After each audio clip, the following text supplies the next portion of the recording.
চলো আজকের ক্লাস শুরু করছি। আজকে আমরা স্প্রিংয়ের একটা ছোট্ট পোর্শন বাকি আছে, আর কিছু পোর্শন বলে আজকে আমরা অসিলেশন শেষ করব। শেষ করে একটা ওয়েভসের একটা পোর্শন, আর তার মধ্যে কম্পোজিট এসএইচএম বলে একটা টপিক হয় যেখান থেকে খুব সুন্দর সুন্দর অঙ্ক আসে, সেটা চেষ্টা করব আজকে করিয়ে দেওয়ার এবং ওয়েভ শুরু করে দেওয়ার। তো আজকে যে টপিকটা করব আমরা আগের দিন যেটা লাস্ট করেছি সেটা হচ্ছে spring connected in series and parallel, তার ইকুইভ্যালেন্ট স্প্রিং কনস্ট্যান্ট। সিরিজে যদি কানেক্ট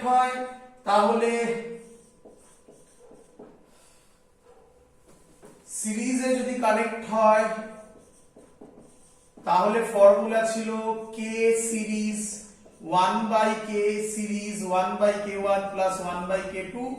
প্যারালালে যদি কানেক্ট হয় তাহলে তার ফর্মুলা ছিল k parallel is equal to k1 plus k2। এটা 1/k, হ্যাঁ, এটা 1/k। ক্লিয়ার সবার এত অবধি?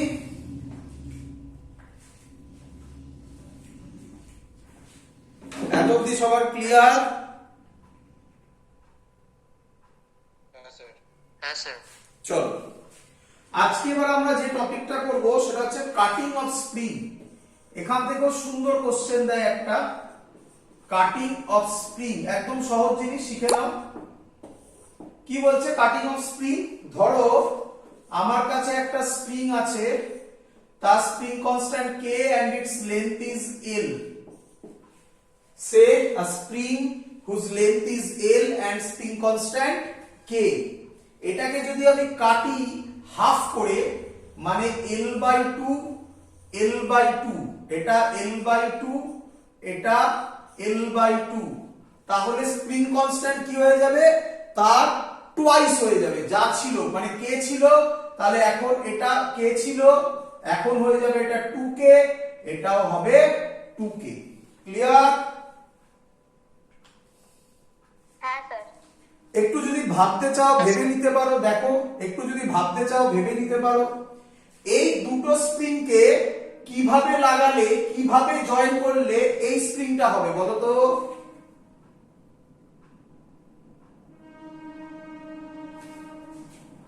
এই দুটো স্প্রিংকে কিভাবে লাগালে এই স্প্রিংটা হবে বলো? সিরিজে। সিরিজে মানে এই ফর্মুলা হবে, তাহলে 1/2k হবে প্লাস 1/2k করে দেখো কেই আসবে। ক্লিয়ার? হ্যাঁ স্যার। তাহলে তিনটে পার্টে যদি ভাগ করি বলো কি হবে? তাহলে প্রত্যেকের লেন্থ হবে l/3 l/3 l/3, তাহলে এটা হবে 3k 3k 3k।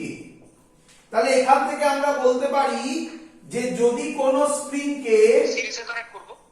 হ্যাঁ ভাবো, সিরিজে কানেক্ট করবো আমি বলছি না, তুমি এই তিনটেকে সিরিজে কানেক্ট করলে এই স্প্রিংটা তৈরি হবে, তাই না?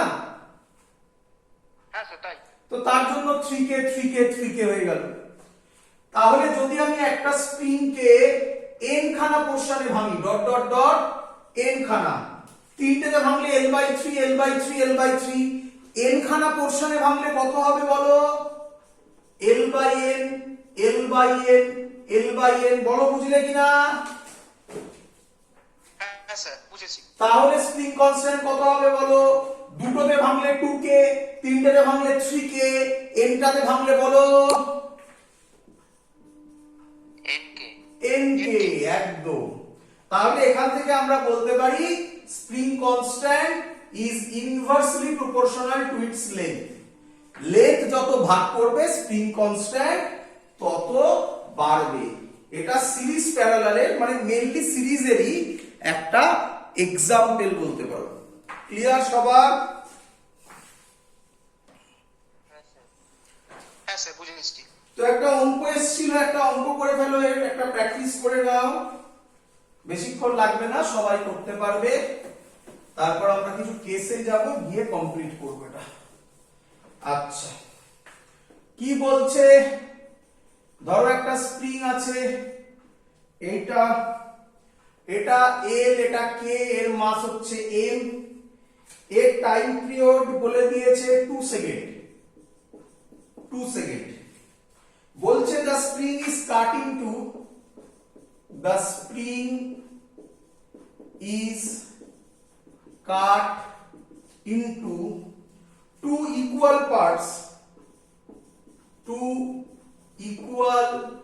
parts and connected in parallel find new time period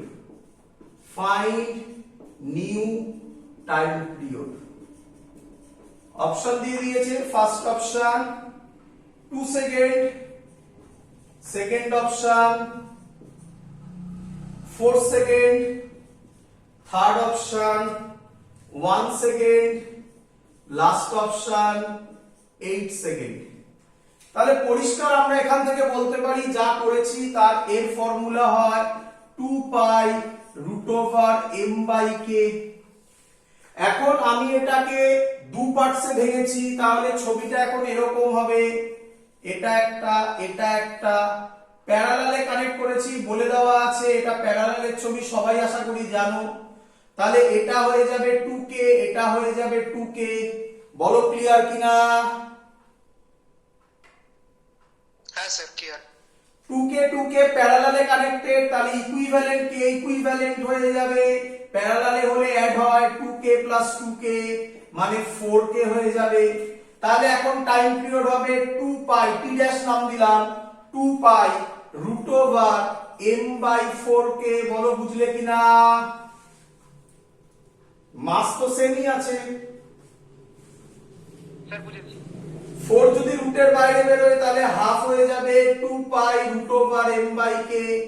√2 pi √m/k মানে 2 দেওয়াই আছে, এটা 2 সেকেন্ড ছিল, এটাই 2 সেকেন্ড ছিল, তাহলে হাফ * 2 মানে 1 সেকেন্ড। তাহলে এই টাইপের কোশ্চেন কিছু পেতে পারো তুমি পরীক্ষায়।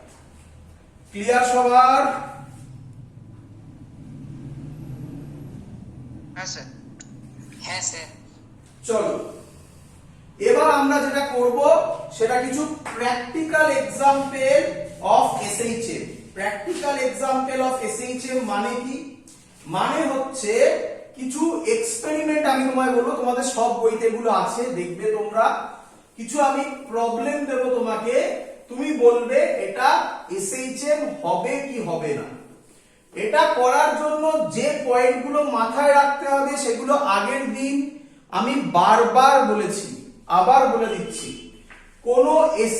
কোন মোশন SHM কিনা সেটা অবজার্ভ করতে ফার্স্ট পয়েন্ট হতে হবে ইকুইলিব্রিয়াম পজিশন।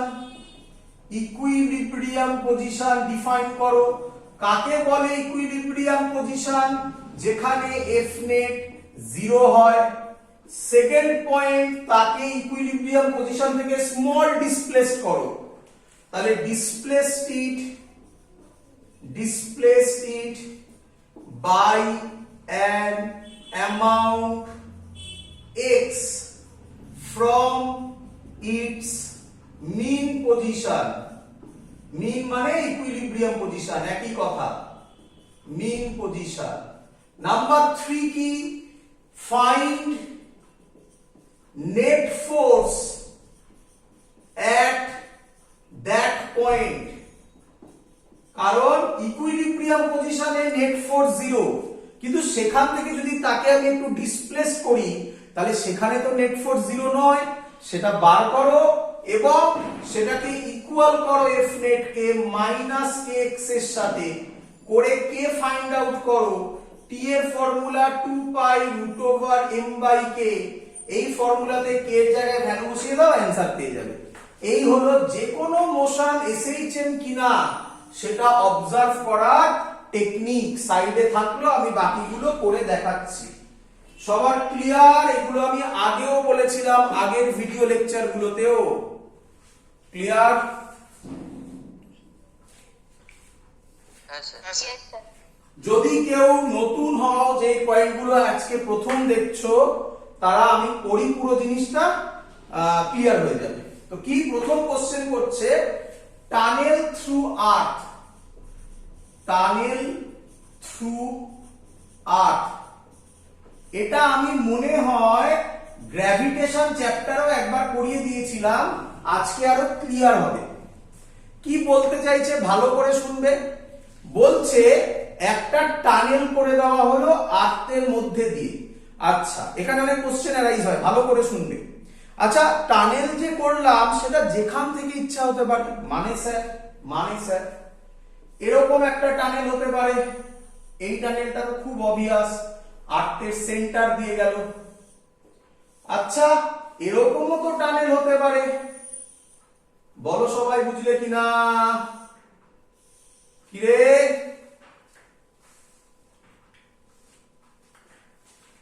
হ্যাঁ স্যার হবে। হ্যাঁ স্যার। মজাদার ব্যাপার, তোমাদের সিলেবাসে শুধুমাত্র এটা আছে, এটা নেই। কিন্তু আমি এটা করে দেখিয়ে দেবো, এবং মজাদার ব্যাপার তাতে কোনো চেঞ্জ ওভার হবে না, কোনো চেঞ্জ ওভার হবে না। আমি করে দেখিয়ে দিচ্ছি এক্ষুনি, চিন্তা নেই। তাহলে আগে আমরা সেন্টার দিয়েই পাস করাচ্ছি টানেলটাকে, tunnel through centre of the earth. এটাও আমরা করবো, একটু বাদে করে দিচ্ছি, একটু বাদে মুছে দিলাম, একটু বাদে। তাহলে ভাবো, আমি যদি একটা টানেল করে দিই, তাহলে সেখানে যদি আমি একটা বডিকে ছেড়ে দিই, তাহলে বডিটা আস্তে আস্তে নিচের দিকে নামবে। নিচের দিকে নামবে, কেন নিচের দিকে নামবে আগে ফিল করো। কেন নিচের দিকে নামবে? কারণ acceleration due to gravity toward centre কাজ করে। বলো বুঝলে কিনা? হ্যাঁ স্যার। আচ্ছা, হ্যাঁ স্যার। টুয়ার্ড সেন্টারে গিয়ে অ্যাক্সিলারেশন ডিউ টু গ্র্যাভিটি কত হয়ে যাবে? টুয়ার্ড সেন্টার 0 হয়ে যাবে। একদম সেন্টারে 0 হয়ে যাবে। কিন্তু যেহেতু এর মোশন ছিল due to its motional inertia, ও এখান থেকে খানিকটা নিচে চলে আসবে। হ্যাঁ স্যার। যে উপরে ওকে টানবে। যেই নিচে চলে আসবে আবার উপরে উঠবে, আবার এখানে 0 হবে, আবার মোশনাল ইনারশিয়ার জন্য আবার উপরে উঠে যাবে, আবার নিচে আসবে, আবার উপরে উঠে যাবে। যদি কোনো ডিসিপেটিভ ফোর্সেস না থাকে, ফ্রিকশন এসব কিছু না থাকে, তাহলে কন্টিনিউয়াস এরকম মুভমেন্ট করতে থাকবে। মানে একটা পয়েন্টের রেসপেক্টে দূরে যাবে, কাছে আসবে, আবার দূরে যাবে, আবার কাছে আসবে, আবার দূরে যাবে। এটাকেই বলে টু অ্যান্ড ফ্রো মোশন। এটা প্রুফ করে দেখাতে হবে আমাকে। বলো ক্লিয়ার কিনা?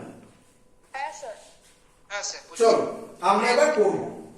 প্রথমে কে আমাকে বলবে কোনটা এই পয়েন্ট বাবা, সব কিছু আমি আজকে বোঝাবো এর উপর বেস করে। প্রথমে আমাকে বলবে, আমি যা করাচ্ছি সব তোমাদের টেক্সট বইতে পড়া আছে। প্রথমে আমাকে বলতে হবে ইকুইলিব্রিয়াম পজিশন ফাইন্ড আউট করতে হবে। যারা বুঝতে পারছো না which one is the equilibrium position, তারা ভাবো নেট ফোর্স কোথায় 0 হবে। তোমরা এক্ষুনি কেউ কেউ বললে, বলো কোথায় 0 হবে? সেন্টার। একদম সেন্টারে। তাহলে সেন্টারটাকেই আমি বলতে পারি মিন পজিশন বা ইকুইলিব্রিয়াম পজিশন। তাহলে প্রথম পয়েন্ট আমার হয়ে গেল, এই পয়েন্টে নেট ফোর্স 0। বলো বুঝলে কিনা? হ্যাঁ স্যার, বুঝতে পেরেছি। আচ্ছা, এবার আমি সেকেন্ড পয়েন্ট অ্যাপ্লাই করব। একটু তাড়াতাড়ি এখন একটু স্লোলি করছি, এর পরের গুলো কিন্তু আমি তাড়াতাড়ি করব, কারণ একই জিনিস বারবার বলবো। সেকেন্ড পয়েন্ট আমি এবার অ্যাপ্লাই করব। কে আমায় বলবে কতটা ডিসপ্লেসড করব বাবা? এক্স। তাহলে আমি ধরলাম এখন পার্টিকেলটা এখানে চলে এলো, এই ডিসটেন্সটা এক্স। বলো সবার ক্লিয়ার কিনা? হ্যাঁ স্যার। আচ্ছা হ্যাঁ স্যার। আচ্ছা, যদি এখানে চলে আসে তাহলে এখন আমার উপর যে এমজিটা কাজ করবে সেটা উপরের দিকে কাজ করবে। হ্যাঁ স্যার।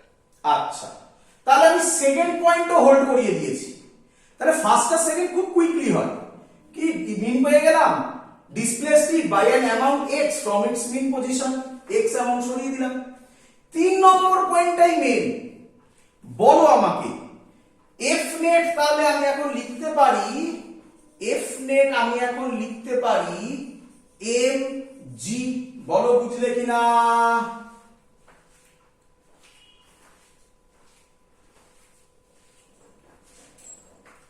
হ্যাঁ স্যার বুঝেছি। এবার ভাবো আমি এখানে কি ভুল লিখেছি। আচ্ছা বাবা, এই যে জিটা কাজ করবে, এই জিটা আমরা কোথায় যাচ্ছি? আর্থের ভেতরে, আর্থের ইনসাইডে।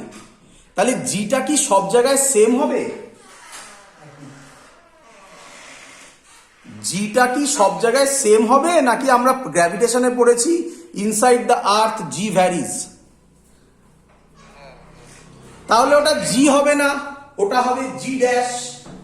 তাহলে আমি নাম দিলাম F net is equal to M G dash. আচ্ছা, তাহলে জি ড্যাশের ভ্যালু বার করতে হবে। বলবে একবার হ্যাঁ, এই এফ নেটটা ইকুয়ালস টু এমজি কেন লিখলো একবার? এফ নেট কেন এমজি লিখলাম? কারণ খুব সিম্পল, এখানে যখন আমি এলাম আমার উপর কোন দিকে ফোর্স কাজ করবে? আর কেউ তো নেই, আমাকে টানবে কে? আর্থের সেন্টারের দিকে এমজি কাজ করবে। হ্যাঁ স্যার। তাহলে আর্থের সেন্টারের দিকে এমজি মানে এমজি হয়তো জি তো হবে না, কারণ আর্থের সেন্টার মানে আর্থের ভেতরে জি এর ভ্যালু কনস্ট্যান্ট নয়। তাই আমি তার নাম দিলাম M G dash. Yes sir. G ড্যাশের ফর্মুলা হচ্ছে G small R by capital R. আমি জানি অনেক স্টুডেন্ট বলবে স্যার এরকম ফর্মুলা তো করাননি, গ্র্যাভিটেশন চ্যাপ্টার খুলে দেখো, তাতে আমি জি ড্যাশের ভ্যালু করিয়েছি G capital R minus D মনে হয় বাই আর। একই নয়? খাতা খুলে দেখো, হয় আমি ডি নিয়েছিলাম নয় আমি এইচ নিয়েছিলাম, আমার এখন মনে নেই। আর মাইনাস ডি ছিল, এই আর মাইনাস ডিটাকে আমি স্মল আর বললাম।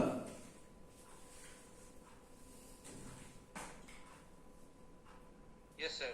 আচ্ছা, এই স্মল আর মানে কতটা সেন্টার থেকে ডিসপ্লেসড হয়েছে? ছবির দিকে তাকাও, বলো কতটা ডিসপ্লেসড হয়েছে সেন্টার থেকে? এক্স। তাহলে জি ড্যাশ হবে G X by capital R, capital R মানে রেডিয়াস অফ দ্য আর্থ। বলো ক্লিয়ার কিনা? হ্যাঁ স্যার। আচ্ছা, জি ড্যাশ আমি পেয়ে গেছি। আচ্ছা, কে আমাকে বলবে, ভালো করে শুনবে, ফোর্স সব সময় কার দিকে কাজ করতে? Towards the centre. Towards the centre না বলে বলি টুয়ার্ডস দ্য মিন পজিশন। হ্যাঁ হ্যাঁ হ্যাঁ। তাহলে টুয়ার্ডস দ্য মিন পজিশন হলে একটা কি সাইন হয়? মাইনাস। মাইনাস সাইন শিখিয়েছি এসএইচএম এ, কি রে? হ্যাঁ স্যার। ব্যাস, অঙ্ক তো হয়ে গেল। তাহলে এফ নেট আমার হলো মাইনাস এম জি ড্যাশের জায়গায় আমি বসাবো জি এক্স বাই আর। তারপরের লাইন স্যার বলেছে এটাকে ইকুয়াল করো মাইনাস কে এক্স এর সাথে, মাইনাস মাইনাস কেটে গেল, এক্স এক্স কেটে গেল, কে এর ভ্যালু হচ্ছে আমার এম জি বাই আর। আমরা ফর্মুলা করেছি টাইম পিরিয়ড, তারপরে 2 pi root over M by K.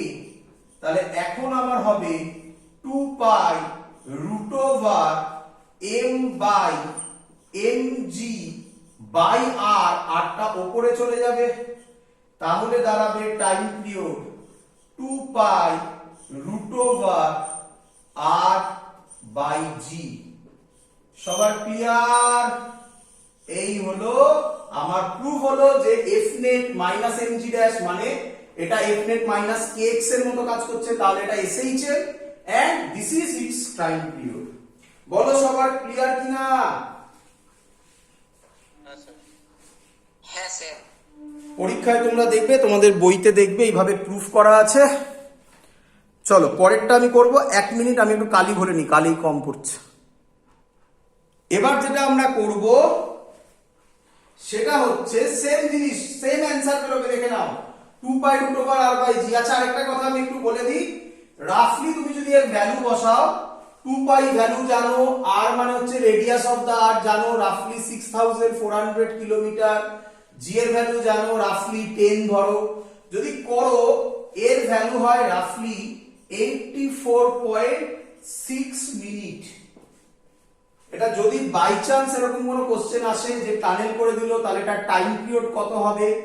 তাহলে এটা হচ্ছে অ্যান্সার। বাট সাবধান, যদি এরকম কোশ্চেন করে, ভালো করে শুনবে, এক পয়েন্ট থেকে এক পয়েন্টে আসতে কত টাইম লাগে, তাহলে কিন্তু এর হাফ, তাই না? টাইম পিরিয়ড মানে এখান থেকে এখানে আসবে আর এখান থেকে এখানে যাবে। যদি বলে এখান থেকে একবার আসতে কত টাইম লাগে, তাহলে অ্যান্সার হচ্ছে এর হাফ। ক্লিয়ার? আচ্ছা স্যার। Yes sir. চলো এবার আমরা যেটা করব সেটা ছবি হচ্ছে এরকম। আমি একটু বড় করে আঁকলাম যাতে বুঝতে সুবিধা হয়। মানে সহজ কথায় এবার টানেলটা আর্থের সেন্টার দিয়ে যায়নি, এটা তোমাদের ম্যাক্সিমাম বইতে করা নেই। তো কি অ্যান্সার চেঞ্জ হবে না, এটা আর্থের সেন্টার ধরলাম, তাহলে আমি বলতে পারি এই লাইনটাই হলো আমার ইকুইলিব্রিয়াম পজিশন। এবার তাড়াতাড়ি করব, ইকুইলিব্রিয়াম পজিশন। বলো এত অবধি ক্লিয়ার কিনা সবার? Yes sir. ধরো পার্টিকেলটা এখানে ছিল, সেকেন্ড পয়েন্ট অ্যাপ্লাই করছি, এখান থেকে x ডিসপ্লেস করে দাও, তাহলে কতটা নেমে এলো? x নেমে এলো। এক্স। চলো থার্ড পয়েন্ট কি? Find net force at that point. আচ্ছা ফোর্স তো সব সময় কাজ করবে টুয়ার্ড সেন্টার, তাহলে ফোর্সটা তো এই দিকে কাজ করবে। বলো বুঝলে কিনা? হ্যাঁ স্যার। আচ্ছা যদি আমি একটা ট্রায়াঙ্গেল আঁকি এবং এই অ্যাঙ্গেলটাকে দিলাম থিটা, তাহলে আমি বলতে পারি এখন এফ নেট হবে M G dash cos theta. বলো এটা বুঝলে কিনা?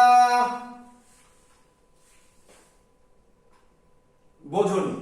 তাকাও এদিকে। এই ছবিটা আমি আলাদা করে আঁকছি, দেখো চিন্তার কিছু নেই। বলো এই ছবিটা আবার বুঝলে কিনা? এইটা বুঝলে কিনা বলো? ছবিটা বলো আগে বুঝেছো কিনা বলো। এই ছবিটা আমি এখানে এঁকেছি, হ্যাঁ স্যার, হ্যাঁ স্যার। হ্যাঁ স্যার। বলো এটা হচ্ছে আর্থের সেন্টার আর এখানে বডিটা আছে, বি মানে বডি। বলো আমরা যেখানেই থাকি না কেন এম জি কোন দিকে কাজ করে? Towards the centre. Toward centre. আচ্ছা ওটা এটা তো এবার ক্লিয়ার হয়ে গেছে, এম জি কাজ করবে না এম জি ড্যাশ কাজ করবে? হ্যাঁ sir. G dash. M G dash. M G dash. তাহলে আমি বলতে পারি এই বরাবর হবে এম জি ড্যাশ। বলো বুঝলে কিনা? হ্যাঁ স্যার।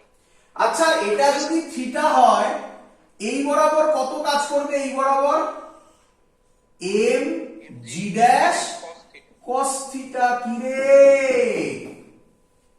ও আচ্ছা। হ্যাঁ স্যার, এবার মাথায় ঢুকেছে, এবার বুঝেছি। একদম। চলো আচ্ছা এই ফোর্সটাও কোন দিকে কাজ করছে? কার দিকে? কার দিকে? Towards position by equilibrium. Equilibrium position হলে সামনে কি দেয় স্যার? মাইনাস। হ্যাঁ বোঝা গেছে? এই ছবিটা মুছে দেবো, হয়ে গেছে সবার ক্লিয়ার? হ্যাঁ স্যার। চলো এক্ষুনি তো স্যার শিখিয়ে দিয়েছে এইসব ফর্মুলা। কি formula? A minus M G dash কত ছিল যেন লিখেছিলাম? জি ড্যাশ লিখেছিলাম G X by R. G X by R. বলো বুঝলে কিনা? Yes sir. জি ড্যাশ লিখেছি, এবার cos থিটা লিখবো। এই ট্রায়াঙ্গেলের দিকে তাকাও আবার। আমি বলতে পারি এই ট্রায়াঙ্গেল থেকে cos থিটা কত হবে বলো? cos থিটা কত হবে বলো? X by X by M G dash. না x বাই mg ড্যাশ তুমি কিভাবে বলো? x তো তোমার ইয়ে নয়, কি বলে ভেরিয়েবল নয় না।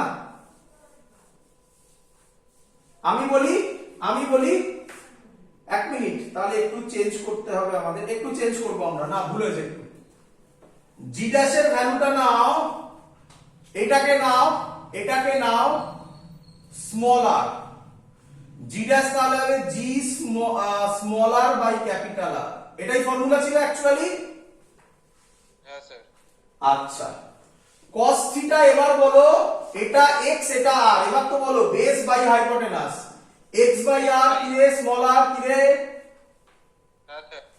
তাহলে জি ড্যাশের জায়গায় কত বসাবে? G small r by capital R, আর cos থিটার জায়গায় x বাই r। দেখো চলে এসেছে। এবার তো তোমরা সবাই করতে পারবে সেম প্রসেস আবার।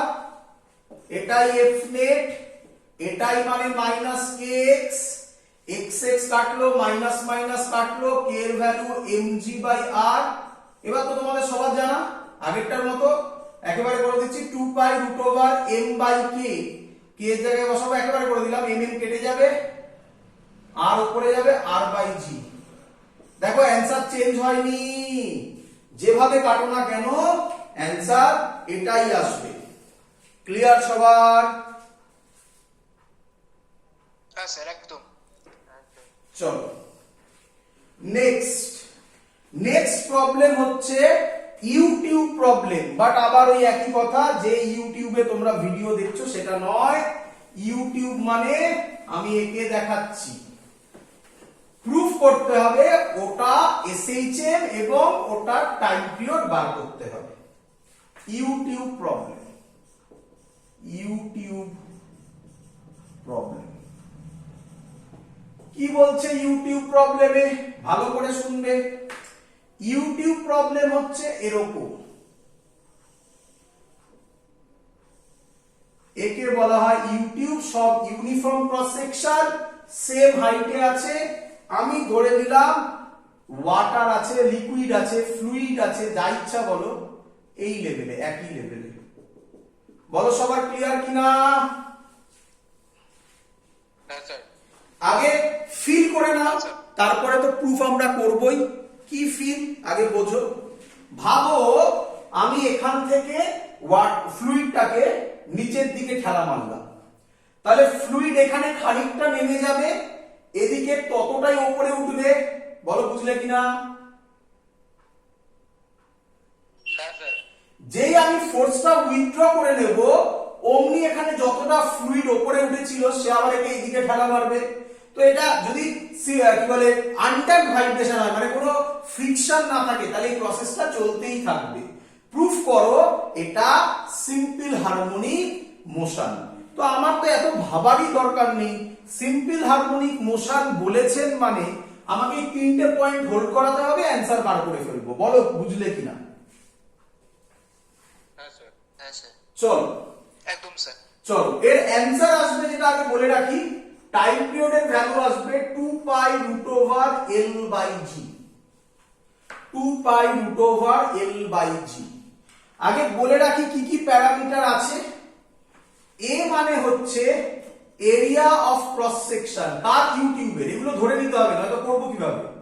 Area of cross section, cross section. আচ্ছা, এল হচ্ছে length of tube, length of YouTube, YouTube of single arm, মানে এই আর্মটা হচ্ছে এল, ভালো, এই পুরো আর্মটা হচ্ছে এখানে, মানে যতটা লিকুইড আছে এটাই। ক্লিয়ার? পুরোটা 12 স্যার। এটা হ্যাঁ গুড, টোটালটা 12, মানে এই পোরশনটা ভেবো না, এটা একেবারে উঠেছে, এটা টোটালটা 12, একদম ঠিক বলেছো। ক্লিয়ার? হ্যাঁ স্যার। আচ্ছা, ইয়েস স্যার। আর হচ্ছে রো হচ্ছে density of fluid, fluid. P not হচ্ছে অ্যাটমসফিয়ারিক প্রেসার, প্রেসার। এগুলো আমি আগে ধরে নিলাম। এত অবধি ক্লিয়ার সবার? এগুলো হয় তোমায় ধরে নিতে হবে, নয় পরীক্ষায় কোনোভাবে অঙ্কের সময় দিয়ে দেওয়া থাকবে কোনো একটা ল্যাঙ্গুয়েজে। ক্লিয়ার সবার? Yes sir. চলো হ্যাঁ স্যার। চলো, তাহলে আমি এবার দেখাচ্ছি, কে আমায় বলবে কোনটা ইকুইলিব্রিয়াম পজিশন। আমার তো মনে হয় এটা ইকুইলিব্রিয়াম পজিশন, কারণ এই অবস্থায় কোনো ফোর্স নেই। হ্যাঁ স্যার একদমই তাই। তাহলে এটা হলো আমার ইকুইলিব্রিয়াম পজিশন, ইকুইলিব্রিয়াম। এবার কি displaced it by an amount x from its mean position। তাহলে আমি তাকে ধরো এতটা ঠেলা মারলাম নিচে, কতটা ঠেলা মারলাম, এই অ্যামাউন্ট, x অ্যামাউন্ট নিচে ঠেললাম। তাহলে কে বলবে আমাকে এখান থেকে কত অ্যামাউন্ট উপরে উঠবে? x amount। Very good, x amount উপরে উঠবে। বলো ক্লিয়ার কিনা এত অবধি? হ্যাঁ স্যার Yes, sir. আচ্ছা, এবার ভাবো এই যে এক্স অ্যামাউন্ট উপরে উঠলো এইখানে, তাহলে ডিসপ্লে সেকেন্ড পয়েন্ট হয়ে গেছে বা থার্ড পয়েন্ট। এবার ভাবো এই যে আমি একে ঠেলা মারলাম এই পয়েন্টে, এই পয়েন্টটা এই যে আমি ডিপ করে দিয়েছি এই পয়েন্টটাই কি নেট ফোর্স 0? No, sir. এই পয়েন্টটায় কি কি ফোর্স আছে ভাবো একবার, দেখো কিভাবে ভাবছি। আমি এই পয়েন্টটাকে আমি বলতে পারি ওপর থেকে একটা প্রেসার দিচ্ছে যার নাম অ্যাটমসফিয়ারিক প্রেসার। কিরে, কারণ উপরে তো লিকুইড নেই, উপরে তো এয়ার হয়ে গেছে, এয়ার একটা প্রেসার দিচ্ছে নিচের দিকে, অ্যাটমসফিয়ারিক প্রেসার। কিরে, হ্যাঁ স্যার হ্যাঁ স্যার। আর এই লিকুইডটা এদিকে ঠেলবে ওকে, তাহলে এ এবার এদিকে দিচ্ছে একটা প্রেসার পি, তাহলে নেট ফোর্স হবে পি মাইনাস পি নট। আমি তোমাকে প্রুফ করে এক্ষুনি দেখিয়ে দেবো পি বড় পি নটের থেকে, তাই পি মাইনাস পি নট করেছি, আমি এক্ষুনি দেখিয়ে দেবো। বলো এখন কি ক্লিয়ার কিনা? Yes, sir. আচ্ছা, এবার সবার ক্লিয়ার? হ্যাঁ স্যার। হ্যাঁ স্যার এবার পি বার করবো। দেখো এই লাইনটা যেটা, এই লাইনটাও সেম, আমরা জানি একই লেভেলে, ভেবে নাও একই লেভেলে প্রেসার সেম থাকে। কিরে, হ্যাঁ স্যার। একদম স্যার তাহলে এখানে প্রেসার পি হবে। কিরে, হ্যাঁ স্যার। হ্যাঁ স্যার আচ্ছা এইটা এক্স, তাহলে বলতো এই ডিসটেন্সটাও কত ভাবতো? X x, very good. তাহলে এই পয়েন্টের ওপরে কতটা হাইটের লিকুইড আছে? 2x. 2x, very good. আমরা জানি অ্যাটমসফিয়ারিক প্রেসার এখানেও থাকবে পি নট, তাহলে পি প্রেসারটা হবে atmospheric pressure plus 2x liquid যে প্রেসারটা দিচ্ছে সেটা। লিকুইডের প্রেসারের ফর্মুলা আমরা কি জানি? H rho g। আমরা লিখবো এখানে H এর জায়গায় 2x, কারণ এর লেন্থ 2x, রো তো রোই আছে, জি তো জি থাকবে। বল বুঝলি কিনা? আরেকবার একটু বল p is equal to p not plus 2 আবার বলবো স্যার বুঝতে পারিনি এই ছবিটা ক্লিয়ার সবার? আমি এটা তলায় আঁকি। হ্যাঁ স্যার আচ্ছা, হ্যাঁ স্যার। তো ক্লিয়ার আমি শুধু এই লাইনটা আঁকছি, এটা আগে সবাই বুঝেছিস কিনা বল? এই লাইনের এদিকে প্রেসার আমি ধরেছি পি,